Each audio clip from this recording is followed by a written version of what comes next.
बाहर का तापमान -30 डिग्री सेल्सियस था।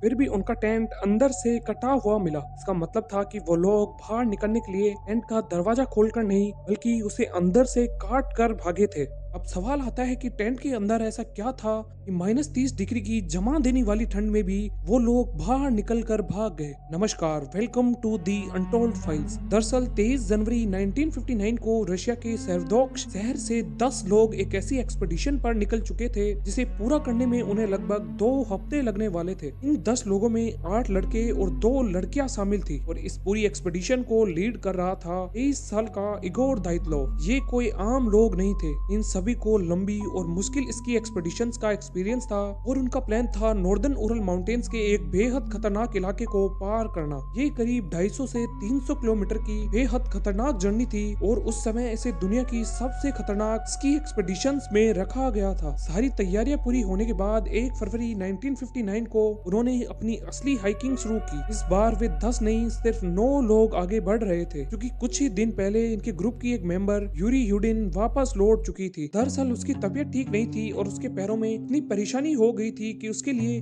आगे की बर्फीली जर्नी तय करना बिल्कुल भी पॉसिबल नहीं था। इसलिए बाकी 9 लोगों ने उसे पीछे छोड़कर अपना सफर जारी रखा। उन्हें तब बिल्कुल भी अंदाजा नहीं था कि इन 9 लोगों की ये हाइकिंग उनकी जिंदगी की आखिरी जर्नी बनने वाली थी। शुरुआत में ये एक्सपेडिशन बिल्कुल वैसी ही चल रही थी जैसी उन्होंने सोची थी। बर्फीले पहाड़, लंबे स्की रूट्स और दोस्तों के साथ एक यादगार एडवेंचर। वे रास्ते में फोटोग्राफ्स लेते, मस्ती करते, अपनी जर्नी को डायरी में भी रिकॉर्ड करते। इगोर दाइतलोव भी इस एक्सपेडिशन की छोटी छोटी बातें अपनी डायरी में लिख रहे थे। उन्हें शायद बिल्कुल भी अंदाजा नहीं था कि यही फोटोग्राफ्स और डायरी एक दिन उनकी जर्नी की कहानी बताएंगी। धीरे धीरे पहाड़ अपना असली रूप दिखाने लगा। बर्फ गहरी होती गई, हवाएं तेज होने लगी और टेम्परेचर लगातार गिरता गया। फिर भी वो लोग आगे बढ़ते रहे, क्योंकि उन्हें पता था कि मुश्किलें इस एक्सपेडिशन का हिस्सा हैं। लेकिन 1 फरवरी को कुछ बदलने वाला था। उस दिन उनका रास्ता प्लान रूट से थोड़ा सा अलग हो गया था और शाम होते होते उनके सामने एक मुश्किल फैसला था, आगे बढ़े या रात यहीं गुजारे। उन्होंने पहाड़ की ढलान पर अपना टेंट लगाने का फैसला किया, लेकिन बाहर तेज हवाएं, चारों तरफ बर्फ और सामने एक सुनसान माउंटेन स्लोप। लेकिन उस दिन उन्हें सिर्फ एक रात आराम करने की उम्मीद थी। लेकिन उस रात के बाद किसी को नहीं पता कि उन लोगों के साथ क्या हुआ था। और सबसे अजीब बात, उनकी पूरी एक्सपेडिशन का प्लान करीब 2 हफ्ते का था, लेकिन 4 हफ्ते बीतने के बावजूद भी वो लोग नहीं लौटे। शुरुआत में लगा कि शायद पहाड़ की वजह से कुछ दिन की देरी हो गई होगी, लेकिन जब इंतजार बहुत लंबा हो गया तो उनके दोस्तों और परिवार को चिंता होने लगी। अब उन्हें ढूंढना जरूरी था और फिर एक सर्च ऑपरेशन शुरू किया गया। सर्च टीम बर्फ के ढके नॉर्दर्न उरल माउंटेन्स में उनका रास्ता तलाशने लगी। कई दिनों की तलाश के बाद आखिरकार उन्हें एक टेंट दिखाई दिया। वही टेंट जिसमें 9 लोग अपनी आखिरी रात रुके थे। लेकिन टेंट के पास पहुंचते ही सर्च टीम को समझ में आ गया कि कुछ बहुत गलत हुआ है, क्योंकि टेंट के अंदर लगभग सारा सामान वैसे ही पड़ा था। जूते, गर्म कपड़े, खाने का सामान और बाकी इक्विपमेंट्स। लेकिन 9 लोग गायब थे। फिर इन्वेस्टिगेटर्स ने टेंट को करीब से देखा और सामने आया पहला बड़ा क्लू। टेंट अंदर से कटा हुआ था।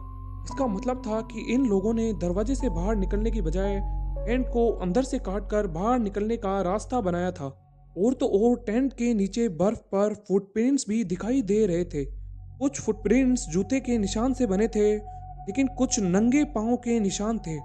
सोचिए, बाहर जमा देने वाली ठंड, नीचे बर्फ, और फिर भी कुछ लोग फुटवियर्स के बिना उस पहाड़ से नीचे भागे थे। ये कोई नॉर्मल डिसीजन नहीं था, क्योंकि ऐसे हालात में कुछ ही देर बाहर रहना भी बेहद खतरनाक हो सकता था। इसका मतलब था कि या तो उन्हें बाहर निकलने की इतनी जल्दी थी कि उन्होंने जूते पहनने तक का इंतजार नहीं किया, या फिर उन्हें ऐसा लगा कि टेंट के अंदर रहना उस वक्त ज्यादा खतरनाक था। अब सर्च टीम के सामने एक और बड़ा सवाल था। आखिर ऐसा क्या हुआ था कि ये लोग अपनी जान बचाने के लिए इतनी भयानक ठंड में नंगे पैरों तक बाहर निकल गए?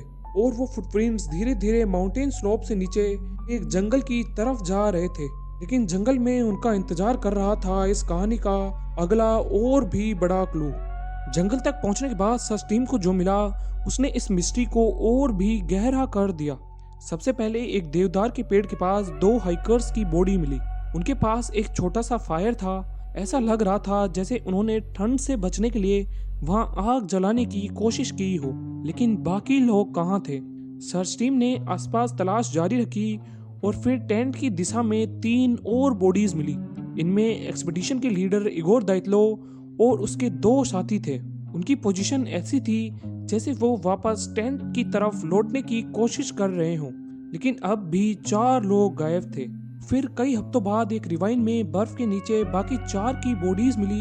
अब सभी 9 हाइकर्स मिल चुके थे, लेकिन उनकी हालात ने इन्वेस्टिगेटर्स के सामने कई बड़े सवाल खड़े कर दिए। कई लोगों की मौत एक्सट्रीम कोल्ड की वजह से हुई थी, लेकिन कुछ बॉडीज पर बहुत गहरी इंटरनल इंजरीज के भी साइन मिले। कुछ की पसलियों में कई फ्रैक्चर्स थे और एक के सिर पर गंभीर फ्रैक्चर मिला, लेकिन इन इंजरीज की वजह तुरंत समझ में आ गई। और यहीं से एक और डिस्टर्बिंग डिटेल सामने आई। कुछ बॉडीज में सॉफ्ट टिश्यूज मौजूद ही नहीं थे, यानी उनकी आंखें और जीभ गायब मिली।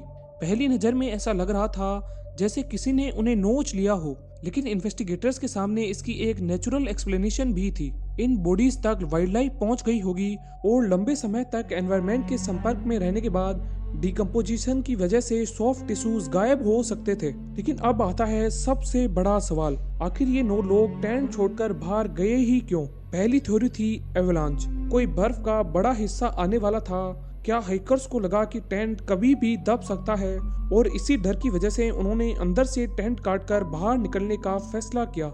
ये थ्योरी उनके अचानक बाहर निकलने को एक्सप्लेन कर सकती है, लेकिन जब सर्च टीम वहां पहुंची तो उन्हें कोई बड़े एवलांच के निशान नहीं मिले। और यहीं से दूसरी थ्योरी सामने आती है, क्या उस रात टेंट में आग लग गई थी? सोचिए, बाहर लगभग -30 डिग्री की ठंड है और अंदर एक छोटा सा टेंट जिसमें 9 लोग मौजूद थे।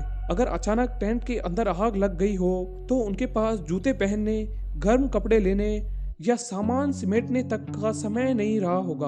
उन्हें बस बाहर निकलना था और शायद इसी वजह से उन्होंने टेंट को अंदर से काट दिया और कुछ ही देर में वे सभी बाहर थे। लेकिन बाहर निकलने के बाद उनके सामने दूसरी मुसीबत थी, -30 डिग्री की ठंड। इसलिए वे नीचे जंगल की तरफ गए जहां उन्हें पेड़ों के नीचे थोड़ी प्रोटेक्शन मिल सकती थी।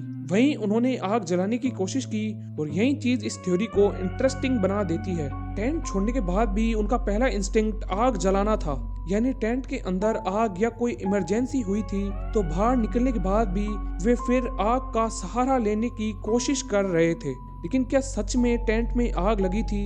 यहाँ कहानी थोड़ी अनसर्टेन हो जाती है। टेंट के अंदर से कटे होने के स्पष्ट निशान जरूर मिले थे, लेकिन टेंट में लगी बड़ी आग का कोई निर्णायक प्रमाण नहीं मिला है। इसलिए फायर थ्योरी को हम पॉसिबल एक्सप्लेनेशन के तौर पर देख सकते हैं, ना कि फाइनल आंसर के तौर पर। और शायद यही इस केस की सबसे बड़ी प्रॉब्लम है। हमारे पास क्ल्यू बहुत हैं, लेकिन उस रात टेंट के अंदर क्या हुआ था ये बताने वाला कोई वापस ही नहीं आया। और शायद यही वजह है कि 1959 की वो रात आज भी एक रहस्य बनी हुई है। पूरा वीडियो देखने के लिए आपका बहुत बहुत धन्यवाद। अगर वीडियो इंटरेस्टिंग लगा हो तो लाइक और सब्सक्राइब करना बिल्कुल भी मत भूलना।